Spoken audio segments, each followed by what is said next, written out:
उदयपुर हत्याकांड के विरोध में बूंदी का नैनवा, तालेड़ा, इंद्रगढ़, करवर बंद। कन्हैयालाल मर्डर मामले में आज सवाई माधोपुर बंद है। कन्हैयालाल हत्याकांड को लेकर बालोतरा आज बंद रखा गया। विरोध में आज हनुमानगढ़ टाउन बाजार भी बंद। घटना के विरोध में झुंझुनू का मंडावा और ढूंढलोद भी बंद रखे गए हैं। तो लगातार कस्बों के बंद होने की खबर। इसी दौरान कुछ और कस्बे आज बंद रखे गए हैं, जिसमें हनुमानगढ़ टाउन भी शामिल है और झुंझुनू में मंडावा और ढूंढलोद को भी बंद रखा गया। बूंदी का नैनवा, तालेड़ा, इंद्रगढ़, करवर भी बंद है।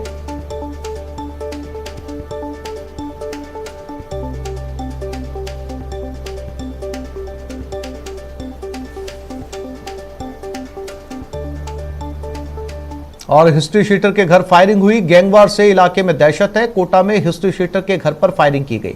हिस्ट्री शीटर गुड्डू हजरत के घर पर गोलियां दागी गई। गैंगवार में फायरिंग से इलाके में दहशत है। हालांकि फायरिंग से किसी तरीके का कोई नुकसान नहीं हुआ है। बताया जा रहा है जिसके घर पर फायरिंग की गई है वो खुद हिस्ट्री शीटर है और इसका नाम गुड्डू हजरत बताया जा रहा है। और इस गोलीबारी से उस इलाके में खासी दहशत है, लोगों में खौफ है, लेकिन इस फायरिंग से किसी तरीके का कोई नुकसान नहीं हुआ।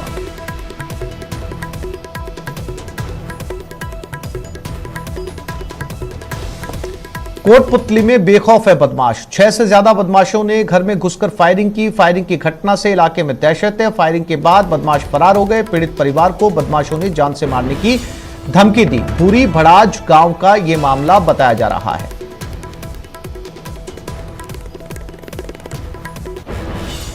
तो 6 से ज्यादा बदमाशों ने घर में घुसकर फायरिंग की। तस्वीरों में आप देख सकते हैं फायरिंग की घटना से इलाके में दहशत। कोटपुतली का यह मामला और फायरिंग करने के बाद बदमाश फरार हो गए।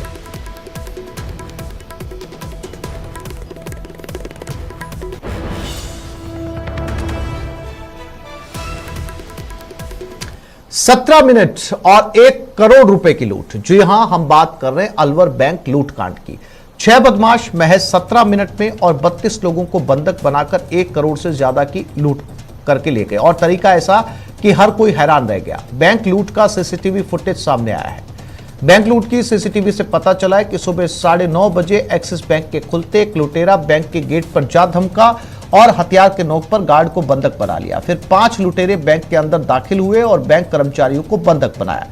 गेट पर तैनात लुटेरा उन लोगों को एक एक कर बंधक बनाता गया जो बैंक में आ रहे थे। फिर बैंक से 93,43,000 नगद और 25 लाख रुपए का सोना लूट लिया और बड़े आराम से बाइक पर बैठकर फरार हो गए।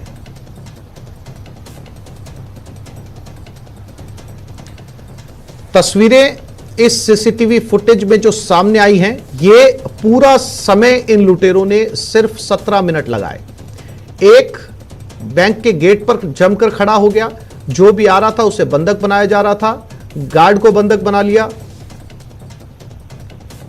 अभी हम महत्वपूर्ण चीज़ें हैं जिनके ऊपर वर्क कर रहे हैं, उनका अभी फ़िलहाल खुलासा नहीं कर पाएंगे, लेकिन कुछ लीड्स हैं जिनके ऊपर वर्क कर रहे हैं और निश्चित तौर पे इसमें कामयाबी हासिल करेंगे और इनको जिन्होंने ये वारदात की है उनको कानून की परिधि में लाएंगे।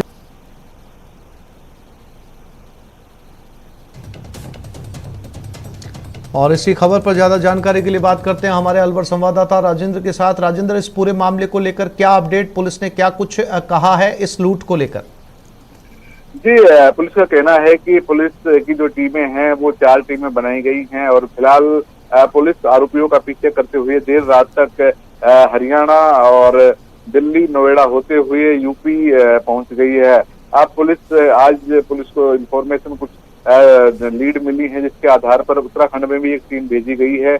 पुलिस का कहना है कि ये गैंग पूर्व में उत्तराखंड और कई अन्य इलाकों में इस तरीके की घटनाओं को अंजाम दे चुकी है। उसी के आधार पर पुलिस एसपी शांतनु कुमार भिवाड़ी जो एसपी हैं, उनका कहना है कि जो आरोपी हैं वो पिछले 3 महीने से इस इलाके में रेकी करने के लिए आए थे, तब उसका पीछा पुलिस की टीम कर रही थी। लेकिन कल जब इस तरीके से उन्होंने वारदात को अंजाम दिया, उसके बाद पुलिस को लीड मिली है और उसके आधार पर पुलिस की टीम कार्रवाई कर रही है। लेकिन जिस तरीके से सीसीटीवी फुटेज सामने आए हैं, उससे कहीं न कहीं ये साफ दिखाई देता है कि जो बैंक की सुरक्षा में बैंक कर्मियों और गार्ड सहित पुलिस की जो गश्त है, वो कहीं न कहीं सवालों के घेरे में। किस तरीके से एग्जैक्ट 9:30 बजे बैंक खुलते हैं और उसी 9:30 बजे 9:30 पर बदमाशों जो है उनकी एंट्री होती है। एंट्री के तुरंत बाद 17 मिनट में लगातार किस तरीके से वो गन पॉइंट पर लेकर के वारदात को अंजाम देते हैं।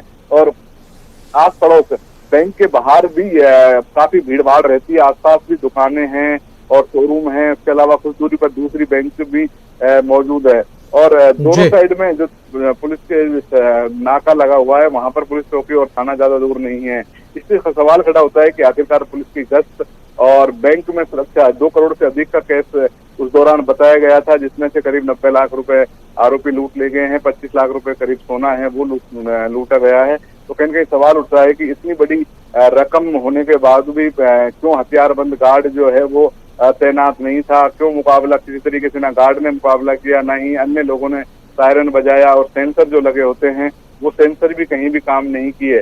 तो कहीं न कहीं बड़ा सवाल ये है कि बैंक के जो अधिकारी हैं, कर्मचारी हैं, गार्ड हैं, क्या उन के द्वारा जो बैंक की सुरक्षा को लेकर के उसका इंतजाम क्यों नहीं किए गए।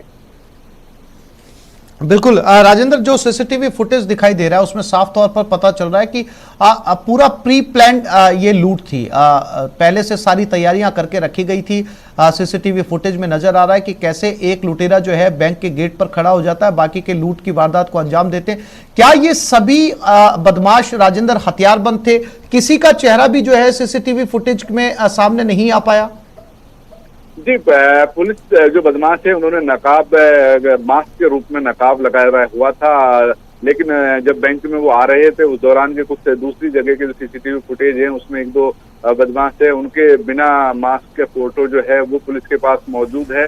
लेकिन आप देख सकते हैं न्यूज 18 राजस्थान स्क्रीन पे जो चला रहे हैं उसमें देख सकते हैं कि किस तरीके से बदमाश बेखौफ होकर बैगों में भर करके रुपयों और सोने जो है उनके जो अड्डेची जो भरी हुई थी, जो गोल्ड लोन के रूप में लोगों से ग्राहकों का जो आया था, उससे जो लॉकर के रूप में रखा है उसको किस तरीके से ले जा रहे हैं और कहीं भी किसी को भनक तक नहीं लगने दी। किस तरीके से उनकी प्लानिंग थी, किस तरीके से रेकी थी। तो बड़ा सवाल ये है कि ये घटना किसी चंद मिनटों का काम नहीं था, ये इस पर लंबी रेकी कर रही गई थी। किस किस तरीके से क्या करना था वो सारी प्लानिंग करके बदमाश आए थे। राजेंद्र, लेकिन हैरानी की बात यह है कि इस लूट को अंजाम दिया गया और जब लूट के बाद में ये लुटेरे बैंक से फरार हुए तो उस समय बैंक के जो कर्मचारी थे उन्होंने फौरन पुलिस को इत्तला दी होगी। बावजूद इसके कोई नाकेबंदी नहीं करवाई गई। इतना समय बीत चुका है, लुटेरे पुलिस के हाथ नहीं लगे। सुरक्षा व्यवस्था को लेकर भी बड़ा सवाल खड़ा होता है।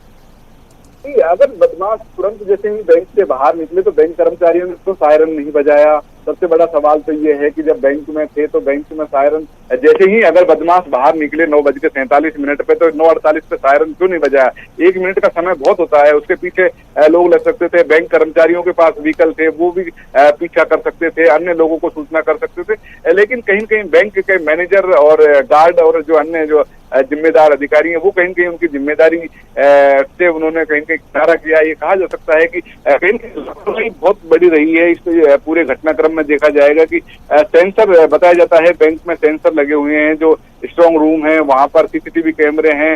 और जब घटना को अंजाम दे करके बदमाश फरार हो गए थे तब इनको बाहर निकाल जैसे ही ये बाहर आए तो तुरंत सायरन तो बजाया जा सकता था। अगर सायरन बजता तो हो सकता है कि बाहर जो लोग मौजूद थे वो लोग घटनाक्रम को कुछ समझ पाते और जो भीड़ वहां रहती है वहां पर उनका पीछा किया जा सकता था। लेकिन इस तरीके के कुछ नहीं हुआ। उसके बाद घटना के बाद पुलिस को सूचना दी, पुलिस की टीम आई। 10 से 15 मिनट का समय पुलिस की जब टीम आई उतने में लगा, जबकि जो घटना स्थल है और वहां से हरियाणा की जो सीमा है वो मात्र 2 से 2.5 मिनट के लगते हैं हरियाणा की सीमा में एंट्री करने में। तो ये कहा जा सकता है कि राजस्थान पुलिस राजस्थान में नाकाबंदी करती रह गई और बदमाश हरियाणा क्रॉस करके चले गए। जानकारी के लिए राजेंद्र आपका धन्यवाद।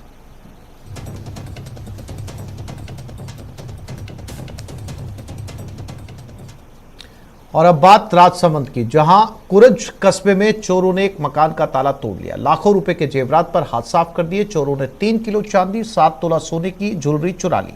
दरअसल चोरों ने मकान को तब निशाना बनाया जब घर के मालिक अपने रिश्तेदार से मिलने गए थे। चोरों ने मौका देखकर इस घटना को अंजाम दिया। फिलहाल पुलिस ने मामला दर्ज कर लिया है और चोरों की तलाश में जुट गई।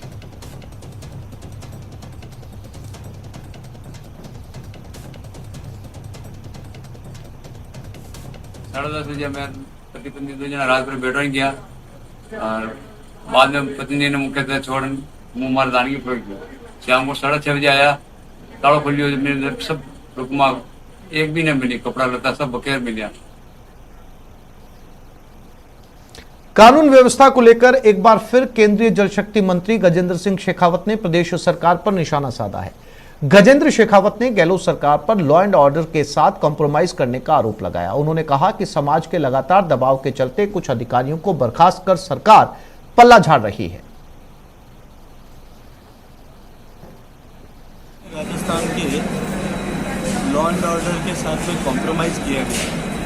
केवल सत्ता पर बने रहने के लिए, कुर्सी पर बने रहने के मोह में राजस्थान को माफिया अपराधियों के हवाले छोड़ दिया गया। राजस्थान की बेटियों को, बहुओं को, राजस्थान की बच्चियों को, अबोध बालिकाओं को व्यभिचारियों और बलात्कारियों के भरोसे छोड़ दिया गया। राजस्थान को रेप कैपिटल बना दिया गया। राजस्थान में तरह तरह के नए माफिया पैदा कर दिए गए और वो सभी माफिया और इस तरह का आचरण और व्यवहार करने वाले लोग स्थानीय विधायक जो बेलगाम हुए हैं, उनके कांग्रेस के विधायकों के संरक्षण में फल फूल हैं। भ्रष्टाचार के आरोप में घिरे वीसी एसीबी में परिवार दर्ज। कोटा के वर्धमान महावीर ओपन विश्वविद्यालय के वीसी के खिलाफ ये केस दर्ज हुआ। एसीबी में परिवार दर्ज किया गया। जयपुर मुख्यालय के निर्देश पर कोटा एसीबी जांच में जुटी है। वीसी आरएल गोदारा पर भ्रष्टाचार के गंभीर आरोप लगे हैं। कॉपियां चेक करने के ठेके, पद और धन के दुरुपयोग के आरोप है। कोटा एसीबी ने विश्वविद्यालय का रिकॉर्ड तलब किया है। राजभवन की 3 सदस्यीय कमेटी भी अब इसकी जांच कर रही है।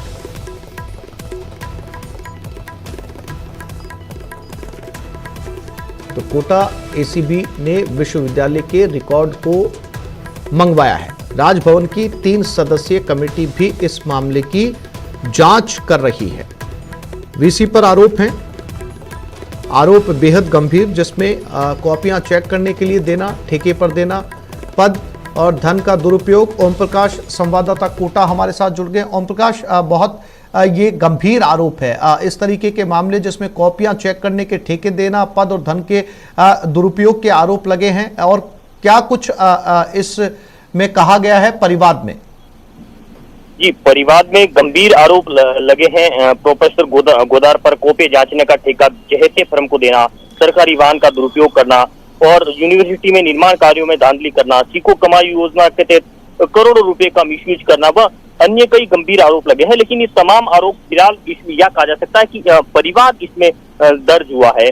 परिवाद दर्ज होने के बाद विस्तृत, क्योंकि मुकदमा दर्ज अब होना बाकी है और इसकी विस्तृत जांच के लिए कोटा एसीबी को ये जांच डीएसपी धर्मवीर को सौंपी है और फिलहाल इस मामले में जांच में जुटी हुई है। क्योंकि राज्यपाल को इस मामले की जो है शिकायत वहां भेजी थी राजभवन में, वहां से 3 सदस्य की कमेटी गठित की गई थी और कमेटी गठित होने के बाद ये परिवार अब यहाँ जांच के लिए यहाँ पहुंचा है। तो गंभीर आरोपों के बाद पूरे जो यूं कहा जा सकता है कि वर्तमान महावीर खुल्ला विश्वविद्यालय में एक हड़कंप मचा हुआ है, क्योंकि आरएल गोदला जो कुलपति हैं उनके खिलाफ ये परिवाद दर्ज किया गया है, जो कि फिलहाल डीएसपी धर्मवीर सिंह इस मामले की जांच कर रहे हैं। और जेके नगर कोटा निवासी राहुल सिंह ने कुछ माह पहले विश्वविद्यालय में अनियमितता व घोटाला का आरोप लगाते हुए ये जो परिवाद है वो जयपुर मुख्यालय को भिजवाया था। उसके बाद में ये जब परिवाद यहाँ आया है तो अब इस मामले की जांच की जा रही है और यहाँ से जो विश्वविद्यालय की 3 सदस्यीय कमेटी भी गठित की गई है और पूरे मामले की जो जांच है 15 जुलाई के आसपास जो पूरी करनी है, लेकिन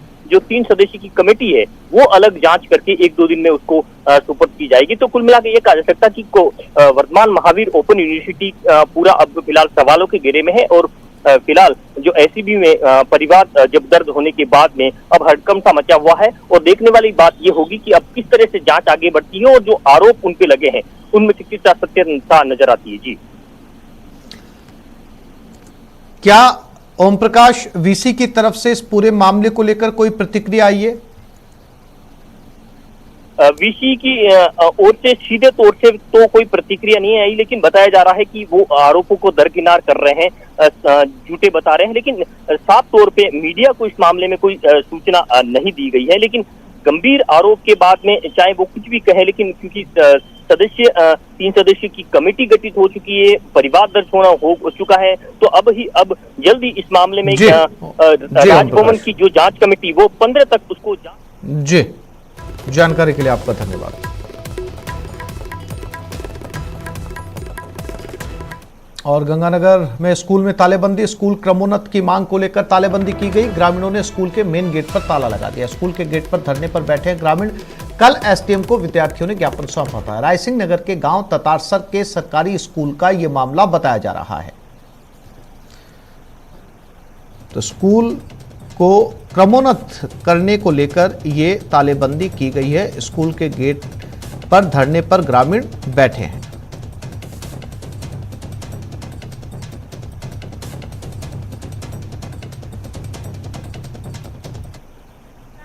से टीसी नहीं कटवाएंगे, हम यहीं पर पढ़ेंगे। हमें दूसरे गांव में जाने में परेशानियां होती है, टीसी नहीं कटवाएंगे और हमें रास्ते में बहुत कठिनाइयां होती है। अगर किसी बच्चे को अचानक घटना हो जाए तो उस बच्चे की जिम्मेदार कौन होंगे।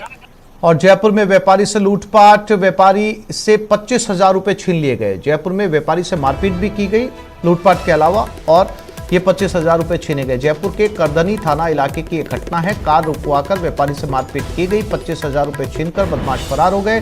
बाइक पर 2 बदमाश आए थे। सीसीटीवी कैमरे में वारदात कैद हो गई।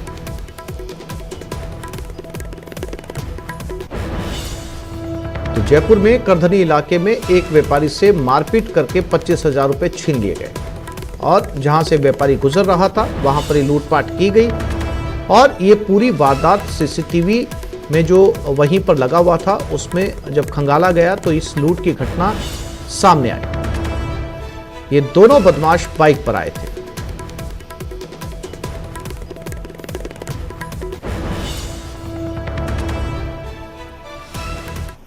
जयपुर में आग का तांडव। जगतपुरा इलाके में गोदाम में आग लगी। हेलमेट के गोदाम में ये आग लगी। दमकलों ने आग पर काबू पा लिया। शॉर्ट सर्किट की वजह से ये आग लगी।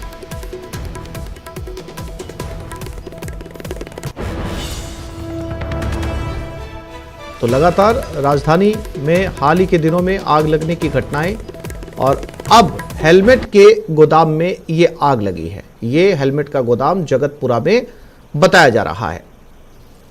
ये तस्वीरें आग को बुझाने के बाद की। दमकलों ने आग पर काबू पा लिया।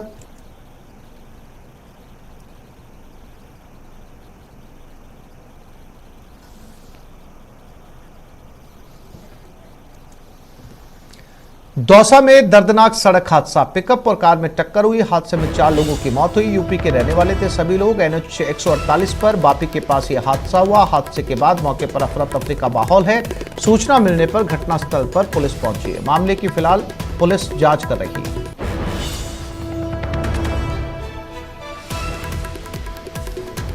तो इस सड़क हादसे में 4 लोगों की मौत हो चुकी है। पिकअप और कार में यह टक्कर हुई है। बाकी घायलों को अस्पताल में भर्ती करवाया गया है। जो दौसा मनोहरपुर रोड है उसमें बाणगंगा नदी के किनारे एक आमने सामने की टक्कर हुई पिकअप और स्विफ्ट डिजायर के। उस टक्कर के अंदर जो डिजायर में 5 लोग सवार थे उसमें से 4 लोग ऑन स्पॉट ही डेड हो गए, और एक व्यक्ति जो गंभीर घायल है उसको जयपुर रेफर किया गया है। और जो पिकअप में 2 व्यक्ति सवार थे उनमें से उनके चोटें हैं, उनको भी जयपुर रेफर किया गया है।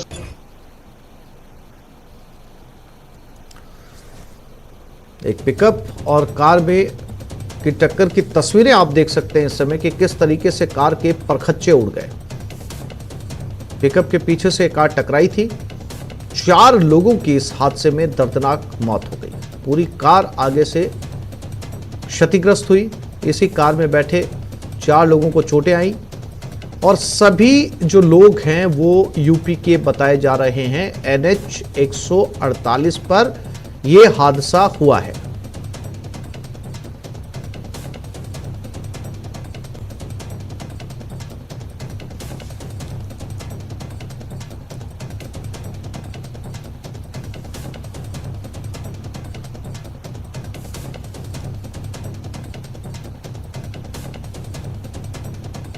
ये तस्वीरें नेशनल हाईवे 148 की, ये पिकअप और ये वो कार जो आपस में टकराए और टकराने की वजह से 4 लोगों की यही लीला समाप्त हो गई।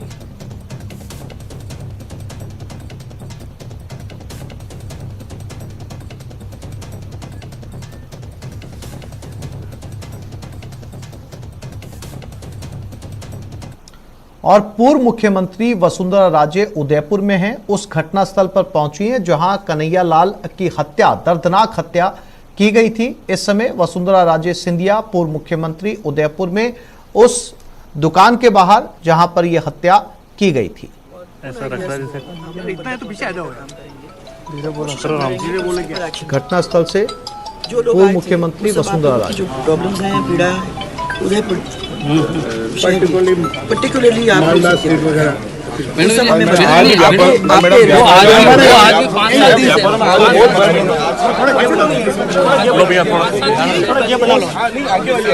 और इसी खबर पर ज्यादा जानकारी की बात करते हैं हमारे उदयपुर संवाददाता कपिल श्रीमाली के साथ। कपिल, पूर्व मुख्यमंत्री वसुंधरा राजे पहले कन्हैया लाल के परिवार से मिलती हैं और अब उस जगह पहुंची हैं जहां पर ये बर्बर हत्याकांड को अंजाम दिया गया था। काफी लोग उनके साथ तस्वीरों में नजर आ रहे हैं। घटनाक्रम का ब्यौरा देते हुए क्या अपडेट मौके से कपिल?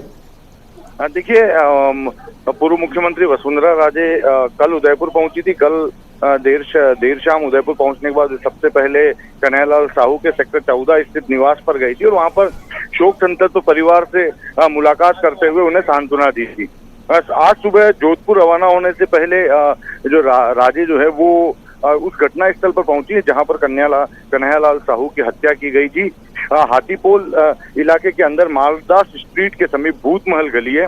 हाथीपोल से वसुंधरा राजे जो है वो पैदल जो घटना स्थल है वहां के लिए जा रही है और उस दौरान उनके साथ में बड़ी तादाद में बीजेपी के जो पदाधिकारी हैं, कार्यकर्ता हैं, वे मौजूद हैं। पूरे घटना का ब्यौरा दे रहे हैं, मार्केट के बारे में वसुंधरा राजे को जानकारी दे रहे हैं कि किस तरह का ये पूरा मार्केट है और किस तरह से घटना घटित हुई, ये भी पूरी जानकारी जो है वो देते हुए और आसपास के लोगों से, जो दुकानदार आसपास में, क्योंकि 28 तारीख से यहाँ पर काफी तनाव था, कर्फ्यू में ढील दी गई, लेकिन उसके बावजूद यहाँ पर जो लोगों की भीड़ है वो आमतौर पर यहाँ पर हजारों की तादाद में रोजाना भीड़ देखी जाती है। फिलहाल कर्फ्यू में ढील के बावजूद भी यहाँ पर कम लोग पहुंच रहे हैं क्योंकि एक भय का माहौल, एक तनाव का माहौल इस आसपास के मोहल्ले में अभी भी व्याप्त है। तो आसपास के लोगों से मुलाकात करते हुए उन्हें उनमें एक विश्वास जगाने की भी कोशिश आप देख सकते हैं कि वसुंधरा राजे करती हुई नजर आ रही है। स्थानीय जो बीजेपी के नेता हैं, जिसमें नगर निगम के ले लें, भाजपा के पदाधिकारी ले लें, भाजपा के जिलाध्यक्ष ले लें, वे सभी साथ में मौजूद हैं और पूरी स्थिति का ब्यौरा वसुंधरा राजे को दे रहे हैं। उनके साथ में अशोक परनामी और पूर्व मंत्री शीतल कृपलानी भी उनके साथ में हैं, वे भी यहाँ पर पहुंचे हैं और पूरी जो स्थिति है वो वसुंधरा राजे को समझाने की कोशिश कर रहे हैं। देखिए, इस समय हाथीपोल से पैदल चलते हुए मालदा स्ट्रीट तक राजे जो है वो आती हुई नजर आ रही है और उस दौरान आप आसपास में पूरे मार्केट में कई सारी जो दुकानें हैं, उन दुकानदारों से जाकर वसुंधरा राजे आप देख सकते हैं मुलाकात कर रही है, उनसे बातचीत कर रही है और बातचीत करते हुए जैसा कि मैंने पहले भी बताया कि एक विश्वास जगाने की कोशिश की जा रही है कि अब उदयपुर में काफी हद तक तनाव कम हुआ है। ऐसे में अब लोगों को भयभीत रहने की, खौफ में रहने की जरूरत नहीं है क्योंकि जो सभी जो लोग हैं वो उदयपुर वासियों के साथ में खड़े हैं। यही विश्वास जताते हुए हर दुकानदार से मिलते हुए वसुंधरा राजे जो है वो आगे बढ़ रही है और अब वो मालदा स्ट्रीट के समीप पहुंच चुकी है। मालदा स्ट्रीट में वो घटना स्थल है, मालदा स्ट्रीट के समीप भूतमहल गली वो गली है जहाँ पर कन्हैयालाल साहू की हत्या हुई थी। तो वहाँ के लिए आगे बढ़ती हुई वसुंधरा राजे देखी जा रही है और सभी जो दुकानदार है वे भी आगे चलकर वो राजे से मुलाकात करते हुए नजर आ रहे हैं। यहाँ पर किस तरह की स्थिति बनी वो वसुंधरा राजे को समझाने की कोशिश कर रहे हैं कि उनके मन में किस तरह का भय यहाँ पर जो है वो पिछले एक सप्ताह में व्याप्त रहा है। अब बस मालदा स्ट्रीट के अंदर वसुंधरा राजे प्रवेश कर चुकी है और ठीक मालदा स्ट्रीट में प्रवेश करते ही यहीं पर ही भूतमहल गली है जहाँ पर कन्हैयालाल साहू को निर्मम तरीके से उनकी हत्या की गई थी। उस गली के यहाँ पर फिलहाल उनकी दुकान बंद है, सीज की हुई है, लेकिन उस जगह को देखेंगे जहाँ पर उनका जो शव है वो उस दुकान के बाहर जहाँ पर हत्या के बाद में वहाँ पड़ा हुआ था उस जगह जाएगी, उस जगह को फिर कुछ ही देर में पहुंचने वाली है और पैदल पैदल लगातार आगे बढ़ रही है, लोगों से मुलाकात करते हुए आगे बढ़ रही है और स्थिति को समझने की कोशिश कर रही है। जी कपिल, इस बाजार से जहां से वो गुजर रही हैं, काफी व्यापारियों से उनकी बातचीत हो रही है। वो लगभग हर शॉप पे, हर दुकान पर जो है वो रुककर लोगों से बातचीत करने की कोशिश कर रही हैं। काफी सारे लोग उनके साथ मौजूद हैं। कहीं ना कहीं ये विश्वास दिलाने की कोशिश भी नजर आ रही है कपिल की वो इस दुख की घड़ी में, इस भय की घड़ी में उनके साथ खड़ी हैं। सभी लोगों से उनकी 1-to-1 मुलाकात जो है वो कोशिश कर रही है कि लोगों से बातचीत हो और उस पूरे बाजार का वो पैदल ही दौरा कर रही है। कपिल, क्या जानकारी मिल पा रही है, किस तरह की बातचीत वहां पर जो है वो लोगों के साथ, उनकी या व्यापारियों के साथ इस समय हो रही है?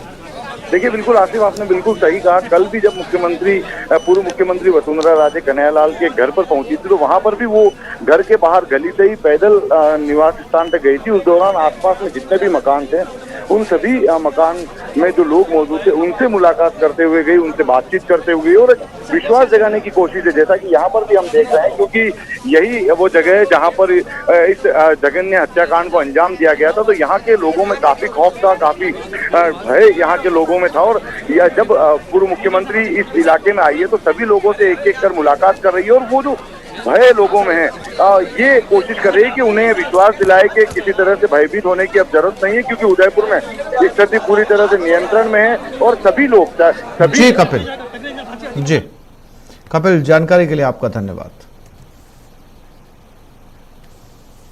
एक ब्रेक के लिए रुक रहे हैं, जल्द हाजिर होते हैं।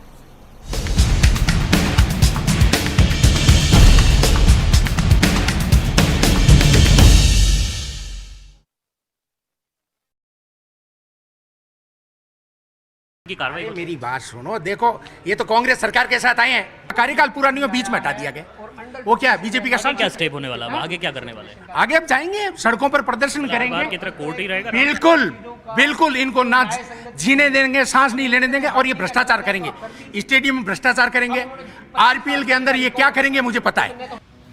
जिला संघों पर आरोप है कि वे लोग आरसीए की गाइडलाइन नहीं मानते हैं और अपनी मनमर्जी से काम करते हैं, जिसकी वजह से कई बार आरसीए पर बीसीसीआई ने बैन लगा दिया। फिर भी ये लोग सुधर नहीं रहे हैं। जिला संघों से कई बार आरसीए की गाइडलाइन के तहत होने वाले कार्यों का विवरण मांगा गया, लेकिन उन्होंने नहीं दिया। इसकी वजह से 3 जिला क्रिकेट संघों के एफिलिएशन को रद्द कर दिया गया है। जो उनको काफ़ी मौका दिया, विस्तार से हमारे सेक्रेटरी साहब बताएंगे, और 24 मार्च को भी हमने लास्ट उनसे इंतज़ार किया उनकी चिट्ठी का, मगर उन्होंने जो कंप्लाइंस बीसीसीआई और आरसीए मांगता है उस कंप्लाइंस के ऊपर उन लोगों ने आप संतुष्ट नहीं कर सके और उसके बाद ये निर्णय किया गया है। ये सही है कि उनको अपनी बात रखने का हक है, उन्होंने अपनी बात रखी और हमने जो कंप्लाइंस के लिए उनसे वापस उनको बताया कि कंप्लाइंस जिस तरीके से नहीं हुई है उस कारण से ये निर्णय, कठोर निर्णय लिया जा रहा है।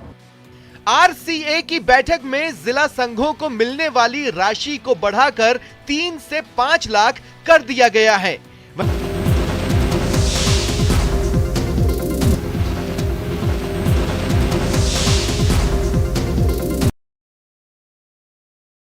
दूसरी ओर निलंबित जिला संघ के पदाधिकारियों ने आरसीए में भ्रष्टाचार के बोलबाले का आरोप लगाते हुए सड़कों पर उतरकर आंदोलन की चेतावनी देकर राजस्थान क्रिकेट संघ के सामने एक नई चुनौती खड़ी कर दी है।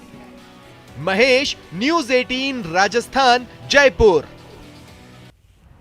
महंत ने बनाई खुद के अपहरण की प्लानिंग।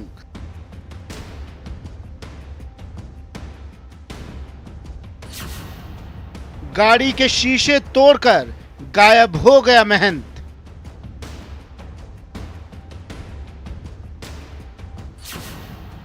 अपहरण की झूठी कहानी का पूरा सच।